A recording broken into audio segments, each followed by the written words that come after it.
ਅਗਲੀ ਖਬਰ ਦੇ ਵੱਲ ਵਧੀਏ ਸ਼ਰਮਾ ਜੀ। 145 ਕਰੋੜ ਦਾ ਘੁਟਾਲਾ ਹੋਇਆ ਸੀ ਅਮਰੂਦਾਂ ਵਾਲੇ ਮਾਮਲੇ ਦੇ ਵਿੱਚ। ਇੱਕ ਗਾਣਾ ਆਇਆ ਸੀ, ਮੈਨੂੰ ਪਤਾ ਨਹੀਂ ਹੁਣ ਇਹਦੇ ਨਾਲ ਮਿਲਦਾ ਜੁਲਦਾ ਕਿ ਨਹੀਂ, ਵੀ ਲੋਕਾਂ ਦਾ ਨਾ ਦੁੱਧ ਵਿਕਦਾ, ਤੇਰਾ ਵਿਕਦਾ ਜੈ ਕੁਰੇ ਪਾਣੀ, ਜਿਹਦੀਆਂ ਸ਼ਰਮਾ ਜੀ ਕੇਰਾਂ ਹੱਥ ਥੜਨ ਲੱਗ ਪਏ ਅਫਸਰਸ਼ਾਹੀ ਦੇ ਵਿੱਚ। ਉਹ ਫਿਰ ਤੁਹਾਨੂੰ ਪਤਾ ਹੀ ਹੈ ਕਿੱਥੇ ਘੱਟ ਕਰਦਾ। ਕਹਿੰਦੇ ਵੀ ਅਮਰੂਦਾਂ ਵਾਲਾ ਜਿਹੜਾ ਤੁਸੀਂ ਜ਼ਿਕਰ ਕੀਤਾ ਸੀ ਪਿੱਛੇ ਜੇ, ਵੀ ਬੂਟੇ ਵੱਧ ਦਿਖਾ ਕੇ, ਲੈਂਡ ਮਹਿੰਗੀ ਦਿਖਾ ਕੇ ਤੇ ਉਹਦਾ ਫਿਰ ਮੁਆਵਜ਼ਾ ਵਸੂਲਿਆ ਗਿਆ। ਤੇ ਹੁਣ 145 ਕਰੋੜ ਮਾਮਲੇ ਦੇ ਵਿੱਚ ਜੋ ਕੁਛ ਜਿਹੜੀਆਂ ਅਪਡੇਟਸ ਨੇ ਉਹ ਵੀ ਸਾਂਝੀਆਂ ਕਰ ਦਿਓ, ਤੇ ਨਾਲ ਇਹ ਜ਼ਰੂਰ ਦੱਸ ਦਿਓ ਕਿ ਅਮਰੂਦ ਦੇ ਬੂਟੇ ਤੇ ਵੇਲ ਕਿਵੇਂ ਬਣ ਗਏ। ਪ੍ਰਵੀਨ ਜੀ, ਬਿਲਕੁਲ ਆਪਾਂ ਇਸੇ ਪ੍ਰੋਗਰਾਮ 'ਚ ਵੀ ਚਰਚਾ ਕੀਤੀ ਸੀ ਕਿ ਸਰਕਾਰੀ ਅਮਰੂਦ ਦੇ ਕਰੋੜ ਸਵਾ ਕਰੋੜ ਦੇ ਛਕ ਗਏ ਹੈ ਨਾ। ਅਸਲ ਦੇ ਵਿੱਚ ਉਸ ਪਹਿਲੂ ਦੇ ਵਿੱਚ ਮਾਮਲਾ ਆਇਆ ਸੀ ਇੱਕ ਡੀਸੀ ਦੀ ਘਰ ਵਾਲੀ ਦਾ। ਜੀ ਜੀ। ਇੱਕ ਡੀਸੀ ਦੀ ਘਰ ਵਾਲੀ ਨੇ 1 ਕਰੋੜ 17 ਲੱਖ ਰੁਪਏ ਦਾ ਮੁਆਵਜ਼ਾ ਲਿਆ ਜੀ, ਹੈ ਨਾ, ਸਰਕਾਰੀ ਅਮਰੂਦਾਂ ਦਾ। ਸਮਝ ਲਓ, ਕਹਿ ਲਓ ਕਿ ਸਰਕਾਰੀ ਖਜ਼ਾਨੇ ਚੋਂ ਜਾਂ ਅਮਰੂਦ ਛਕਣ ਦਾ। ਉਹਦੇ ਵਿੱਚ ਪਹਿਲੂ ਇਹੀ ਆਇਆ ਸੀਗਾ ਕਿ ਇਹ ਜ਼ਮੀਨ ਜਦੋਂ ਅਕਵਾਇਰ ਕਰਨੀ ਸੀ ਸਰਕਾਰ ਨੇ ਜਾਂ ਗਵਾਂਢਾਂ ਨੇ, ਤਾਂ ਉਹ ਤੋਂ ਪਹਿਲਾਂ ਹੀ ਇਹਨਾਂ ਅਧਿਕਾਰੀਆਂ ਨੇ ਆਪਣੇ ਰਿਸ਼ਤੇਦਾਰਾਂ, ਆਪਣੇ ਘਰ ਵਾਲੀਆਂ, ਆਪਣੇ ਮਿੱਤਰਾਂ ਦੇ ਨਾਂ ਤੇ ਜ਼ਮੀਨ ਖਰੀਦ ਲਈ ਜੀ। ਤੇ ਜਦੋਂ ਪਤਾ ਲੱਗਿਆ ਕਿ 5500 ਰੁਪਈਆ ਇੱਕ ਬੂਟੇ ਦਾ ਵੀ ਮਿਲ ਜਾਂਦਾ ਜੇ ਅਮਰੂਦ ਲੱਗੇ ਹੋਣ, ਤਾਂ ਉਹਨਾਂ ਨੇ ਇਸ ਹਵਾਲੇ ਨਾਲ ਇਸ ਏਕੜ ਦੇ 1 ਏਕੜ ਦੇ ਵਿੱਚ ਜਿੱਥੇ 130 ਤੋਂ 135 ਬੂਟੇ ਲੱਗ ਸਕਦੇ ਨੇ, ਉੱਥੇ ਉਹਨਾਂ ਨੇ 1 ਏਕੜ ਦੇ ਵਿੱਚ 2000 ਤੋਂ ਲੈ ਕੇ 3-3000 ਤੱਕ ਬੂਟੇ ਦਿਖਾਤੇ, 2800 ਬੂਟੇ ਦਿਖਾਏ। ਠੀਕ ਹੈ। ਤੇ ਉਹ ਇੱਕ ਬੂਟੇ ਦਾ ਜਿਹੜਾ ਇੰਨਾ ਕੁ ਬੂਟਾ ਸੀ 50 ਰੁਪਏ ਵਾਲਾ, ਉਹਦਾ 5500 ਰੁਪਇਆ ਮੁਆਵਜ਼ਾ ਲਿਆ।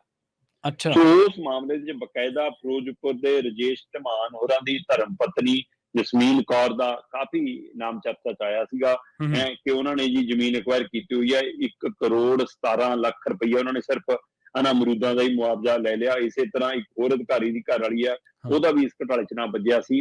ਪਰ ਹੁਣ ਵਿਜੀਲੈਂਸ ਕਹਿੰਦੀ ਜੀ ਅਸੀਂ ਮੁਹਿੰਮ ਵਿੱਢਤੀ, ਅਸੀਂ ਇਹ ਘੁਟਾਲਾ ਸਿਰੇ ਲਾ ਕੇ ਹਟਾਂਗੇ।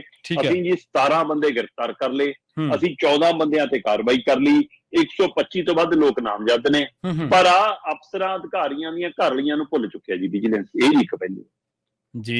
ਇਹਨਾਂ ਦਾ ਮਾਮਲਾ ਠੰਡੇ ਵਾਸਤੇ ਚ, ਬਾਕੀ ਸਾਰਾ ਮਾਮਲਾ ਸਰਗਰਮ। ਹੁਣ ਮਾਮਲਾ ਕੀ ਹੈ ਪਹਿਲਾਂ ਇਹ ਸਮਝੋ ਪ੍ਰਵੀਨ ਜੀ। ਗੱਲ ਹੈਗੀ ਆ 2016 ਦੀ। ਠੀਕ ਹੈ। 2016 ਦੇ ਵਿੱਚ ਗਵਾਂਢਾਂ ਨੇ ਮੋਹਾਲੀ ਦੇ ਆਲੇ ਦੁਆਲੇ ਖੇਤਰ ਦੇ ਵਿੱਚ ਨਿਊ ਚੰਡੀਗੜ੍ਹ ਉਸਾਰਨ ਦੇ ਨਾਂ ਦੇ ਉੱਤੇ ਕੁਝ ਪਿੰਡਾਂ ਦੀਆਂ ਜ਼ਮੀਨਾਂ ਮਾਰਕ ਕੀਤੀਆਂ ਕਿ ਆਪਾਂ ਜ਼ਮੀਨਾਂ ਗਵਾਂਢਾਂ ਲਈ ਖਰੀਦਣੀਆਂ ਜੀ। ਔਰ ਇੱਕ ਨਿਯਮ ਹੈ ਕਿ ਜਦੋਂ ਗਵਾਂਢਾਂ ਨੇ ਕੁਝ ਅਜਿਹਾ ਕਰਨਾ ਹੋਵੇ ਤਾਂ ਉਹਦੇ ਤਹਿਤ ਇਹ ਜਾਣਕਾਰੀ ਬਿਲਕੁਲ ਜਨਤਕ ਨਹੀਂ ਹੋ ਸਕਦੀ, ਤੇ ਉਹ ਤਾਂ ਕਿ ਉਹ ਮਾਰਕ ਕੀਤੀਆਂ ਜ਼ਮੀਨਾਂ ਇੱਧਰ ਉੱਧਰ ਵਿਕਣ ਨਾ, ਜਾਂ ਉਹਨਾਂ ਦੇ ਸੌਦੇ ਨਾ ਹੋ ਜਾਣ, ਜਾਂ ਕੋਈ ਪ੍ਰੋਪਰਟੀ ਨਾ ਖਰੀਦ ਲੈਣ। ਇਸ ਲਈ ਇਸ ਨੂੰ ਬੜਾ ਗੁਪਤ ਰੱਖਣਾ ਹੁੰਦਾ ਜੀ। ਫਿਰ 2017 ਦੇ ਵਿੱਚ ਧਾਰਾ 4 ਤੇ 2020 ਦੇ ਵਿੱਚ ਆ ਕੇ ਧਾਰਾ 11 ਦੇ ਅਧੀਨ ਨੋਟੀਫਿਕੇਸ਼ਨ ਜਾਰੀ ਹੋ ਗਈ। ਠੀਕ ਹੈ। ਜਦੋਂ ਧਾਰਾ 11 ਲੱਗੀ ਤਦ ਉਹ ਤੋਂ ਬਾਅਦ ਉਹ ਜ਼ਮੀਨਾਂ ਫਿਰ ਵਿਕ ਨਹੀਂ ਸਕਦੀਆਂ, ਉਹ ਗਵਾਂਢਾ ਹੀ ਐਕਵਾਇਰ ਕਰੂਗੀ। ਤੇ ਇਹ ਇੱਕ ਤੈਅ ਨਿਯਮ ਹੈ। ਪਰ ਇੱਥੇ ਧਾਰਾ 11 ਲੱਗਣ ਤੋਂ ਬਾਅਦ ਵੀ ਉਹ ਜ਼ਮੀਨਾਂ ਦੇ ਸੌਦੇ ਹੋਏ ਜੀ, ਉਹ ਜ਼ਮੀਨਾਂ ਖਰੀਦੀਆਂ ਗਈਆਂ, ਉਹ ਜ਼ਮੀਨਾਂ ਦੀ ਰਜਿਸਟਰੀ ਹੋਈ, ਗਰਦਾਵਰੀ ਹੋਈ। ਠੀਕ ਹੈ।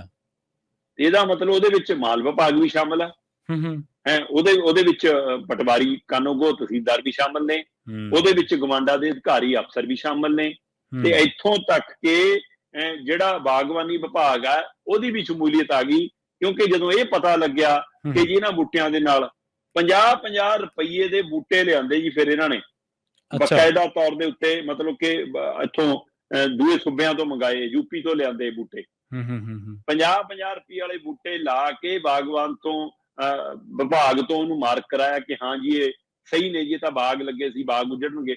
ਉਹਦੇ ਵਿੱਚ ਜ਼ਮੀਨ ਦਾ ਜਿੰਨਾ ਕਿੱਲੇ ਦਾ ਮੁੱਲ ਆ, ਏਕੜ ਦਾ ਮੁੱਲ ਆ, ਉਹ ਵੱਖਰਾ ਮਿਲਣਾ।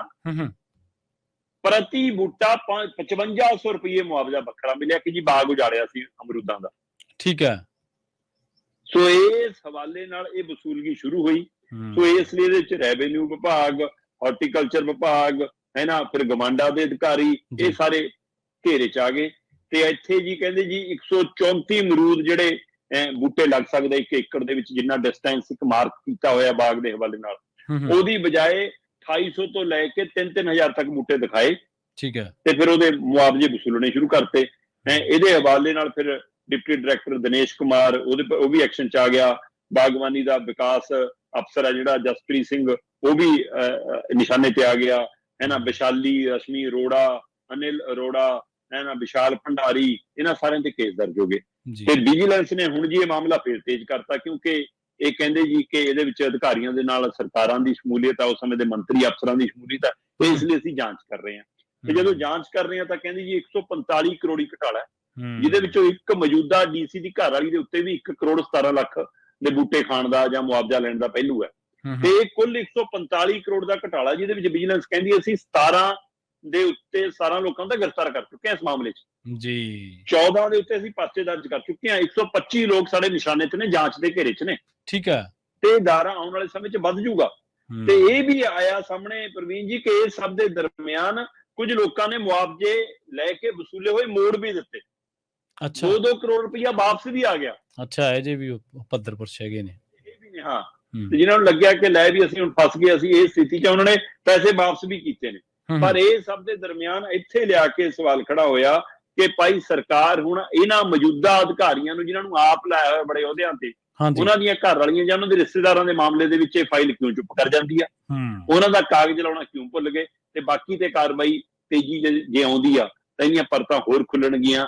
ਇਹ ਪੂਰੇ ਪੰਜਾਬ 'ਚ ਮਾਮਲਾ ਕੋਈ ਹੋਰ ਤਰ੍ਹਾਂ ਵੀ ਨਿਕਲ ਸਕਦਾ ਹੈ। ਇਹ ਕਾਫੀ ਵੱਡਾ ਪਹਿਲੂ ਹੈ। ਇਹਦਾ ਮਤਲਬ ਏਦਾਂ ਦੇ ਕੱਪੜਿਆਂ ਦੇ ਰਾਹ ਜੇਕਰ ਨਿਕਲੇ ਨੇ ਤਾਂ ਇਹਦੇ ਵਿੱਚ ਕਿੰਨੀਆਂ ਹੋਰ ਮਗਰਮੱਛ, ਕਿੰਨੀਆਂ ਹੋਰ ਮੱਛੀਆਂ ਤੇ ਕਿੰਨੇ ਹੋਰ ਲਟੇਰੇ ਸ਼ਾਮਲ ਹੋਣਗੇ, ਉਹਦੀ ਜਾਂਚ ਹੈ। ਲਾਏ ਅਮਰੂਦਾਂ ਦੇ ਮਤਲਬ ਬੂਟੇ ਸੀਗੇ, ਲਾਏ ਅਮਰੂਦਾਂ ਦੇ ਦਰਖਤ ਸੀਗੇ ਛੋਟੇ, ਮਤਲਬ ਕਿ ਹਾਂ ਜੀ ਇਹ ਦਰਖਤ ਬਣ ਕੇ ਕੱਲ ਨੂੰ ਅਮਰੂਦ ਦੇਣਗੇ, ਪਰ ਇਹ ਬਣ ਗਈ ਜੀ ਭ੍ਰਸ਼ਟਾਚਾਰ ਦੀ ਬੇਲ। ਸੋ ਇਸ ਲਈ ਏਦਾਂ ਇਹ ਬੂਟੇ ਬੇਲ ਬਣ ਗਏ ਭ੍ਰਸ਼ਟਾਚਾਰ ਦੀ। ਜੀ ਜੀ ਜੀ।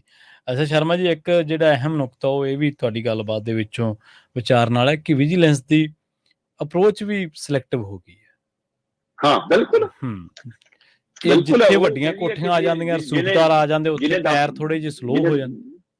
ਜਿਹਨੇ ਦਫ਼ਤਰ ਬਣਾਇਆ ਜਿਹਨੇ ਕੋਠੀ ਤੇ ਕਬਜ਼ਾ ਕੀਤਾ, ਜਿਹਨੇ ਟੂਟੀਆਂ ਲਾਈਆਂ, ਜਿਹਨੇ ਏਸੀ ਲਾਏ, ਜਾਂ ਤੁਸੀਂ ਹੁਣ ਅੱਜ ਦੱਸ ਰਹੇ ਸੀਗੇ ਹਸਪਤਾਲ ਵਾਲੇ ਏਸੀ ਆਪਣੇ ਦਫ਼ਤਰ 'ਚ ਲਵਾਏ, ਉਹਨਾਂ ਦੇ ਮਾਮਲੇ ਸ਼ਾਇਦ ਨਾ ਦਿਖਣ, ਕਿਉਂਕਿ ਉਹ ਵਾਲੀ ਐਨਕ ਨਹੀਂ ਲਾਉਂਦਾ ਵਿਜੀਲੈਂਸ ਨਾ।